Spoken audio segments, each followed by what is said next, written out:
2 de la tarde, 20 minutitos en todo el territorio de la República Argentina, y hoy vamos a hacer el editorial, como siempre, haciendo un poco esta pregunta que le habíamos planteado al comienzo del programa, y tiene que ver con que si cada pueblo tiene el gobierno que se merece o no, ¿no?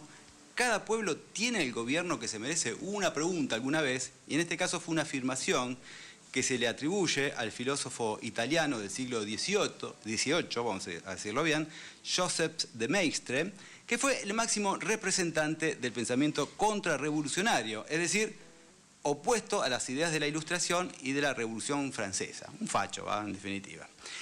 Pero bueno, ya en el siglo XX, el estadista y primer ministro británico durante la Segunda Guerra Mundial, Winston Churchill, también aseveraba lo mismo, pero en este caso refiriéndose a un tal Adolfo Hitler. Bueno, ¿qué decía de alguna manera Churchill? Decía, bueno, el pueblo alemán, en definitiva, se merece ser gobernada por un sádico, un tipo que fue capaz de meter a Alemania en la Segunda Guerra Mundial y que cometió las atrocidades que cometió.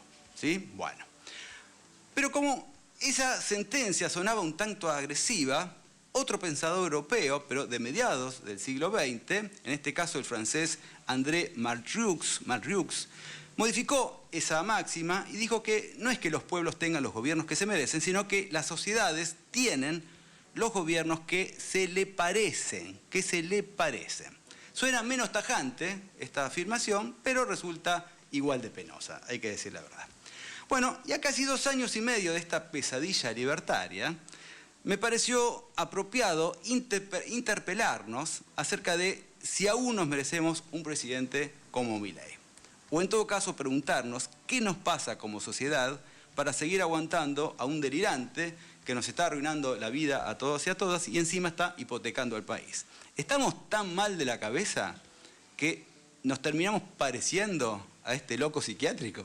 Así sería la pregunta. Bueno, porque ya a esta altura es más que evidente que todo lo que prometió en campaña no está sucediendo. Me refiero a la dolarización de la economía, ¿sí? Que mucha gente lo votó por eso, que iba a bajar la inflación, que iba a cerrar el Banco Central, que iba a ponerle fin a la casta política, que iba a transparentar la política y mucho menos, obviamente, logró evitar que haya corrupción. Bueno, esta semana, por ejemplo, en una nota que el presidente le dio a La Nación Más de Estados Unidos, de Los Ángeles, con Majul y Trebuch, que realmente daban vergüenza ajena, patéticos los dos, dijo que Adorni no se va ni en pedo.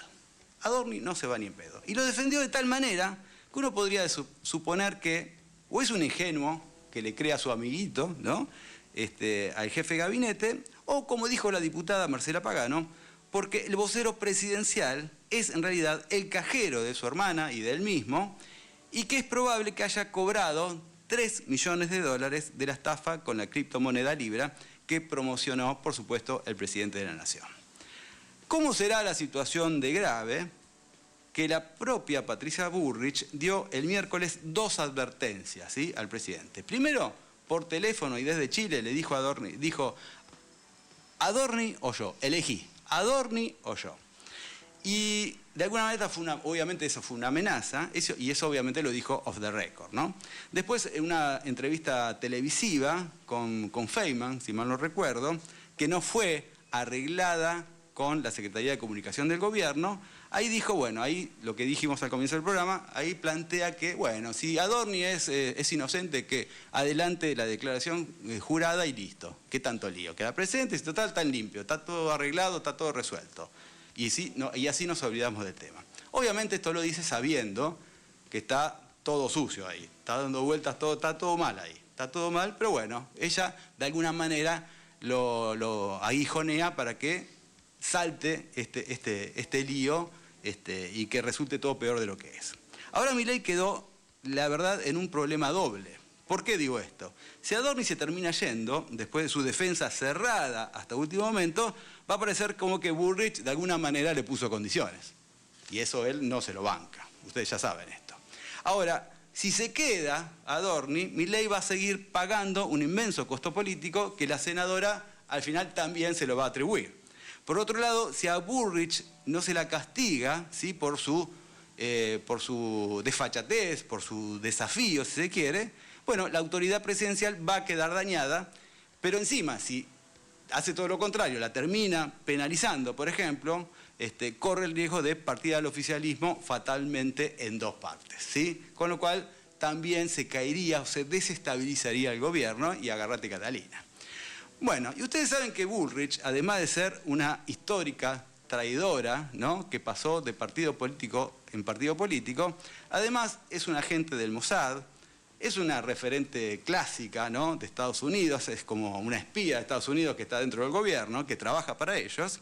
Bueno, además de todo eso, digo, también es la dirigente con mejor imagen pública del oficialismo, ¿sí? Hoy decíamos que si ella se presentara como candidata a jefa de gobierno en la Ciudad de Buenos Aires, ganaría, hoy al menos, ¿sí?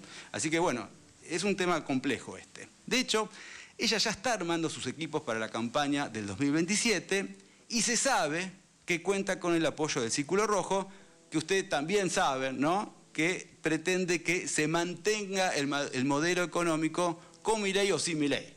Así que ellos están pensando en ella. A su vez, en público ella juega con la idea de que va a ser jefa de gobierno, que se va a postular a jefa de gobierno en la Ciudad de Buenos Aires, y por otros lados también da a entender que es muy probable que se termine postulando a ser candidata a presidenta también. Y esto es así porque si los Milei no logran controlar la situación y siguen poniendo en riesgo su mandato, y esto es lo más importante, el éxito de cualquier candidatura pro-establishment en las elecciones, Bullrich podría asumir como jefa de gabinete, correr a los Milei y a su gabinete, por supuesto, armar su propio equipo y gobernar mientras hace campaña para ser elegida, en este caso, en 2027. Algo muy parecido a lo que hizo Massa durante el último tramo del Frente de Todos. Esto es algo que se está pergeñando, ¿sí?, se está pergeñando en los círculos más altos del poder real. La ponen a ella como la primera reemplazante de Milei antes de las elecciones o después de las elecciones, porque todo el mundo sabe que es más que seguro que no gane. Porque lo que hay que entender, o que lo que hay que tener en claro, es que los que se creen los dueños de la Argentina, pero no lo son, pero ellos sí creen que lo son, bueno, les da pavor la idea de que Kicillof pudiera llegar a ser presidente. Antes que Kicillof sea presidente, son capaces de, no sé, de quemar la Argentina. Fíjense lo que estoy diciendo, ¿sí? Y para evitar esta situación de que, obviamente, Kicillof sea presidente, son capaces, por supuesto, de cualquier cosa. Esto ya lo sabemos, lo van a acusar de corrupción, lo van a acusar de que mató a la mamá, o sea, van a hacer cualquier barbaridad, van a decir de él para que sacarle todo tipo de posibilidad de ganar las elecciones. Bien, eso por un lado.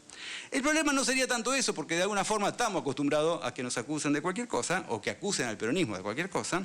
El problema no sería tanto eso, sino lo que estaría dispuesto a hacer la Cámpora, ¿sí?, si Axel no se subordina a las disposiciones de Cristina en tanto presidenta del Partido Justicialista. Y acá viene otro tema grave, y esto tiene que ver con la oposición, y esto también lo dijo Sergio Berni muy clarito, ¿no? Si no acepta esta jefatura estratégica, ¿sí?, de Cristina, se van a buscar otro candidato y listo. ¿Qué tanto lío? Nos buscamos otro candidato. Berni lo dijo, a mí me gustaría que sea Kicillof, pero si no se adapta, ¿sí?, a las imposiciones de Cristina, lo lamento mucho, no será él. Además enfatizó que Kicillof no tiene futuro fuera del peronismo. El otro postulante, el otro candidato, buscaremos otro candidato, dijo Berni. Bueno, ¿cuál sería? Bueno, puede ser, seguramente es un Sergio. Uno puede ser Sergio Massa, o si no puede ser Sergio Uñac. Por ahora son esos dos.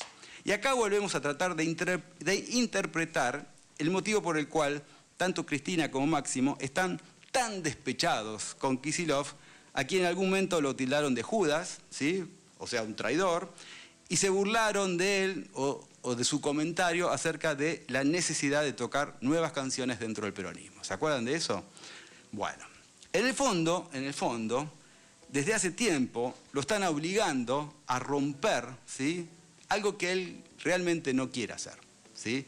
¿Por qué lo están obligando a romper? Lo están obligando tanto a romper, ¿para qué? Para decir, bueno, ¿vieron? Tuvimos que separarnos. Él decidió irse, romper con nosotros, y por eso no ganamos las elecciones y vuelve a ganar la derecha. Yo no quiero creer que están pensando esto, pero esto sería cómo se termina desarrollando esta historia, cómo termina concluyendo esta historia. Lo van a acusar a él de romper, por eso lo obligan a romper. Bueno, él se mantiene en esa posición de no hacerlo.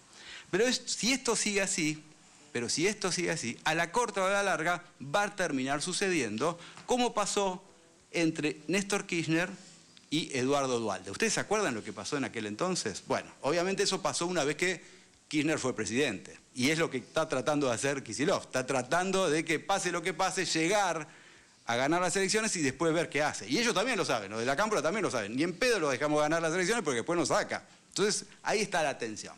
Bueno, y volviendo a lo que pasó con Néstor, era algo que no le quedaba otra, ¿no? Como presidente Néstor no iba a hacer lo que Duhalde quisiera, ya siendo presidente.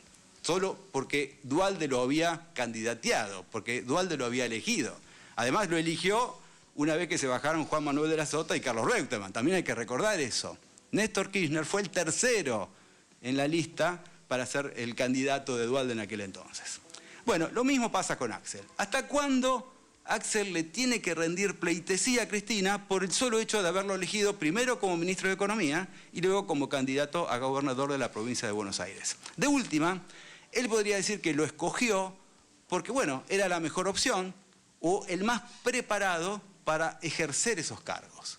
Él podría decir eso. Y de hecho, me parece que fue una de las pocas veces que Cristina la invocó eligiendo a alguien, porque en la mayoría de las veces se equivocó bastante feo. A ver, yo no sé si se acuerdan, pero ¿ustedes se acuerdan que puso a Martín Lustó como ministro de Economía, Cristina? Bueno, estoy hablando de el famoso de la 125 y que generó lo que fue algo rotundo, que fue el conflicto con el campo en aquel entonces. Flor de Lío se armó en aquella oportunidad y ahí empezó un poco la grieta argentina. Bueno, con este pibe fue al final. Y también designó a Daniel Scioli, también designó a Alberto Fernández y a Massa como candidatos. Tanto Scioli como Massa perdieron las elecciones. Y por culpa de Alberto, y también de ella, hoy no tenemos que bancar al psiquiátrico como presidente. No tenemos que olvidarnos de estas cosas. Por eso Kicillof no quiere ni que lo nombre. No quiere ser el elegido de la expresidenta. Y esta es la razón por la cual tanto Cristina como Máximo lo detestan, lo odian por eso. Yo sé, insisto con esto, yo sé que hiero susceptibilidades, pero bueno, de última, retrúquenla. ¿Qué quieren que les diga? Yo creo, estoy en esta posición.